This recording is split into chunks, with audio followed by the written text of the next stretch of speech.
Corona संकट के बीच बिहार में सियासी वार पलटवार जारी है। आरजेडी नेता तेजस्वी यादव के कोविड सेंटर को लेकर बिहार के पूर्व उप मुख्यमंत्री सुशील कुमार मोदी और तेजस्वी यादव की बहन रोहिणी आचार्य के बीच ट्विटर वॉर शुरू हो गया है और उसकी शुरुआत कल तेजस्वी यादव के इस ऐलान के साथ हुई कि उन्होंने अपने सरकारी घर को कोविड केयर सेंटर में तब्दील कर दिया।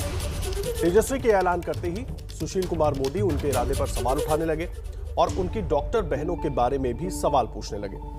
इस पर लालू यादव की बेटी रोहिणी आचार्य भड़क गई और सुशील मोदी को लेकर अपमानजनक शब्दों का इस्तेमाल करने लगी। लगातार बिहार से ऐसी तस्वीरें आती रही हैं जो इलाज को लेकर और बदहाली की व्यवस्था को लेकर सवाल उठाती रही हैं और इसी बीच तेजस्वी यादव लगातार सरकार पर हमलावर हो रहे हैं और उन्होंने अपने सरकारी आवास को तब्दील कर दिया कोविड केयर सेंटर में और सरकार से अपील की कि सरकार उसे अपने अंडर में ले ले और उसमें मरीजों को रखा जाए और उनकी देखरेख की जाए। और देखिए, आप हमारे साथ इस पूरे मुद्दे पर बातचीत करने के लिए खुद सुशील कुमार मोदी साहब जुड़ गए हैं। सीधा उनका रुख करते हैं। बहुत स्वागत है सुशील मोदी जी आपका एबीपी न्यूज पर।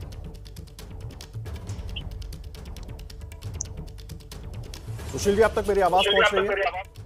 हाँ जी, पहुंच रही है जी। नमस्कार सर, बहुत स्वागत है आपका। सबसे पहला सवाल सर ये मैं जानना चाहूंगा, देश भर में हम देख रहे हैं कोरोना का दौर चल रहा है, लोग परेशान हैं, स्वास्थ्य व्यवस्थाएं उतनी नहीं है जितनी होनी चाहिए थी और लगभग ऐसा ही हाल हम बिहार में भी देख रहे हैं सर। जो तस्वीरें आ रही हैं वो चिंता बढ़ाने वाली हैं। क्यों नहीं दुरुस्त कर पाए वक्त रहते हम लोग चीजों को बिहार में? नहीं, देखिए, प्रयास तो पूरा किया गया, ये कोई एक दो दिन का काम नहीं कि बिहार में हम लोग की सरकार आने के पहले 30 साल तक एक नया मेडिकल कॉलेज नहीं था और जब 2005 में हम लोग सरकार में तब बिहार के अंदर 3 नए मेडिकल कॉलेज हम लोगों ने प्रारंभ किए। अगर मेडिकल कॉलेज नहीं खुलेंगे तो डॉक्टर कहाँ से आएंगे जी? आपको बताना चाहूंगा कि 50 साल में बिहार में एक नर्सिंग कॉलेज नहीं था। ठीक है, एक नर्सिंग कॉलेज नहीं था। सारी नर्सेज केरल की और दक्षिण की आती बिहार के अंदर। तो हम लोग जब आए तो सभी मेडिकल कॉलेजेस से हम लोगों ने नर्सिंग कॉलेज प्रारंभ किया, वो चाहे पैरामेडिक हो, डॉक्टर्स हो या नर्सेज हो। तो ये जो आज की जो सबसे बड़ी आवश्यकता वो पैरामेडिक्स, डॉक्टर्स और नर्सेज की है, इसकी भारी कमी है। केवल बिहार में नहीं, दक्षिण के राज्यों में इतनी बेहतर स्थिति है लेकिन वहाँ भी पैरामेडिक्स की भारी कमी है। कर्नाटक के बारे में आ रहा था, तमिलनाडु के बारे में आ रहा था। तो इतनी बड़ी महामारी है जिसकी किसी ने कल्पना नहीं की थी कि इतनी बड़ी महामारी इस प्रकार से फैल सकती है। इसे सारी व्यवस्था उसका मुकाबला करने में और समय लग रहा है, लेकिन अब स्थिति नियंत्रण में आई है और मैं दावा कर सकता हूँ कि बिहार में कहीं ऑक्सीजन की कमी नहीं है जी। जो रेमडेसिविर दवा है उसकी कमी नहीं है। हाँ, आईसीयू बेड्स की अभी भी प्राइवेट और सरकारी में कमी है कि आईसीयू बेड्स कम है और उस तुलना में मरीजों की संख्या ज्यादा है। और मैं एक और देख रहा हूँ कि जहाँ पहले 10 दिन पहले दिन भर में 10-12 फोन आते थे एडमिशन के लिए, अब फोन आने बंद हो गए हैं। तो पहले की तुलना में स्थिति काफी नियंत्रण में है और इसलिए राज्य सरकार और केंद्र दोनों मिलकर अपनी ओर से पूरा प्रयास कर रहे हैं। सर, लेकिन एक बात बताइए, आप उस 30 साल की बात कर रहे हैं, मैं बड़ा सीधा सा सवाल आपसे पूछना चाह रहा हूँ। 15-16 साल से आप लोग सत्ता में हैं, बीच के 1-1.5 साल, पौने 2 साल निकाल दिए जाए तो, और ज्यादातर मौकों पर आप खुद भी लंबे वक्त तक उप मुख्यमंत्री रहे बिहार के और ज्यादातर जो स्वास्थ्य मंत्रालय है वो बीजेपी के कोटे में रहा। तो अगर उस वक्त हमने कुछ उस तरीके से काम किया होता जो आज की स्थिति के लिए हमें और मजबूत कर सकता था, तो उसमें कमी क्यों रह गई सर? क्योंकि 15-16 साल से तो आप लोग हैं, मैं सिर्फ इतना समझना चाह रहा हूँ। दुरुस्त करने की कोशिश हुई होगी लेकिन हम उस स्तर पर क्यों नहीं आ पाए? अब बिहार को छोड़ दीजिए, बताइए महाराष्ट्र की क्या स्थिति, तमिलनाडु की क्या स्थिति है, आंध्र की, तेलंगाना। तो देखिए, हर राज्य स्ट्रेस में, क्योंकि कभी आज तक इतनी बड़ी संख्या में मरीज किसी राज्य में किसी अस्पताल में नहीं आए थे। और कितनी भी व्यवस्था करेंगे तो इस प्रकार की महामारी फैलती है जिसका पहले से कोई अंदेशा नहीं था। ये जरूर अंदाज था कि सेकेंड वेव आएगा, लेकिन बताइए किसी एक्सपर्ट ने ये कहा था क्या कि 5 लाख मामले चले जाएंगे? किसी ने ये आकलन किया था क्या इतनी बड़ी संख्या में मौत आएगी? तो देखिए, राज्य हो या केंद्र की सरकारें हो, उन लोगों ने अपने ताकत भर पूरा प्रयास किया है। लेकिन इसलिए मैंने कहा कि जब एपिडेमिक आती है तो अमेरिका जैसा देश प्रारंभ के दिनों में परेशान हो गया। पूरा यूरोप जहाँ इतनी बेहतरीन व्यवस्था है, या इंग्लैंड, वहां भी शुरू के 6-8 महीने क्या स्थिति बनी। पेंडेमिक है, महामारी है, उसका मुकाबला करने के लिए ईमानदारी के साथ सभी राज्य सरकारें, केंद्र प्रयास कर रहा है। फिर अगर मेडिकल कॉलेज नहीं खुलेंगे बिहार में तो डॉक्टर कहाँ से आएंगे? और हम लोगों ने 3 मेडिकल कॉलेज प्रारंभ कर दिया, 2 जगह की पढ़ाई इसके अलावा प्रारंभ हो गई, वो चाहे IGIMS हो या एम्स पटना हो, और लगभग 13 नए मेडिकल कॉलेज बनने का काम प्रारंभ हो गया।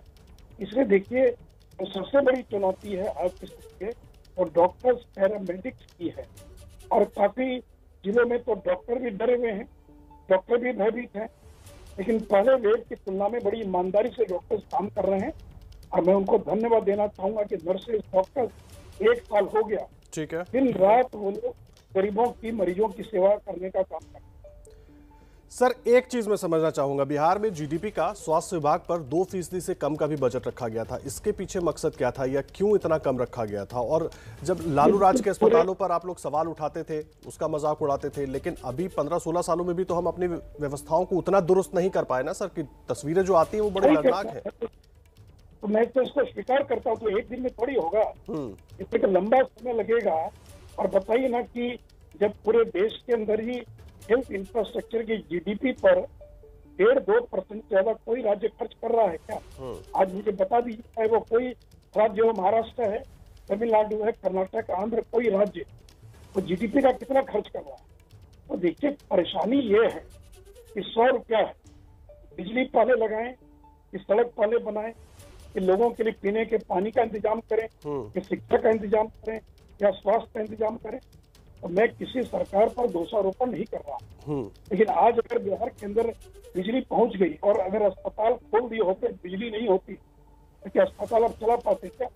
तो देखिए, प्राथमिकता रही है स्वास्थ्य जो है, लेकिन कि बाकी और भी जो चीजें हैं, इससे जैसे मैंने कहा कि जब पैसा कम होता है जी, तब संकट और चुनौती ये है कि स्कूल खोलें, कि अस्पताल खोलें, कि सड़क बनाएं, कि बिजली पहुंचाएं, कि पीने का स्वास्थ्य को दरकिनार भी तो नहीं कर सकते हैं सर जी? स्वास्थ्य व्यवस्था को दरकिनार भी तो नहीं कर सकते हैं? कहाँ दरकिनार कहाँ किया गया?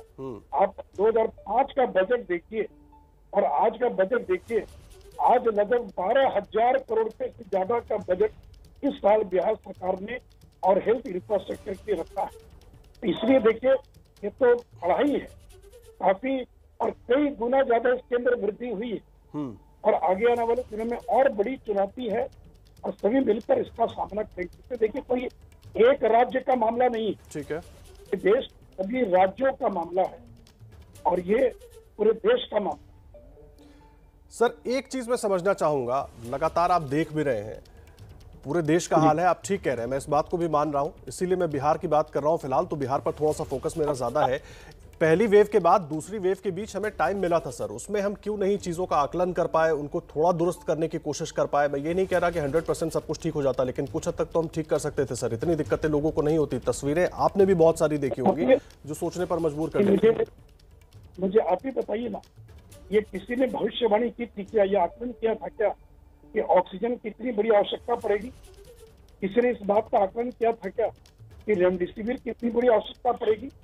ये कहना बहुत आसान है, लेकिन कोई हेल्थ एक्सपर्ट्स, कोई बड़े जो वैज्ञानिक थे, इसलिए ये भविष्यवाणी की थी क्या कि सेकेंड वेव के अंदर ऐसी स्थिति आएगी कि अस्पतालों में ऑक्सीजन की कमी हो जाएगी?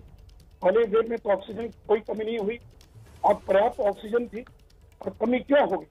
क्योंकि इस बार के सेकेंड वेव में फेफड़ों की बीमारी वाले लोग बड़ी संख्या में संक्रमित, और जब लंग्स वाले जब बड़ी संख्या में संक्रमित होते हैं तो उनको कई गुना ज्यादा ऑक्सीजन की आवश्यकता पड़ती है।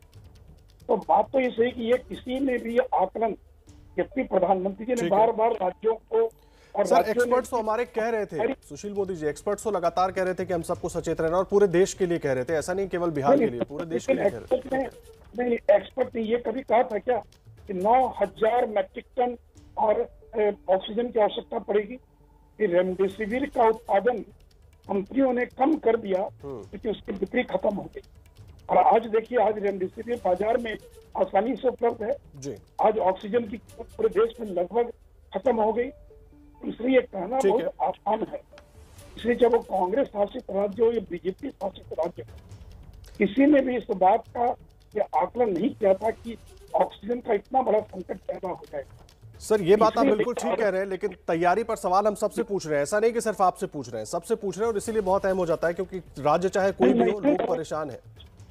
देखिए, मैं इस बात को स्वीकार करता हूँ कि इस बात का अंदाजा किसी को नहीं था। ठीक है, 9,000 मैट्रिक टन ऑक्सीजन की आवश्यकता पड़ेगी। ठीक है, इतनी बड़ी मात्रा में टैंकर्स की आवश्यकता पड़ेगी, क्रायोजेनिक टैंकर्स की आवश्यकता पड़ेगी। ये अगर इसका 1% भी अगर आकलन होता वैज्ञानिकों को, एक्सपर्ट्स को, क्लिनिक को जी, तो शायद ये स्थिति नहीं आती।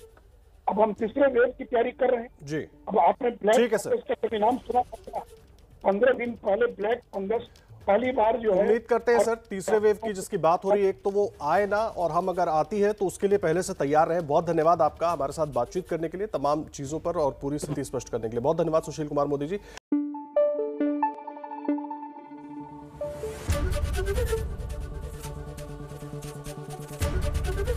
एबीपी न्यूज आपको रखे आगे।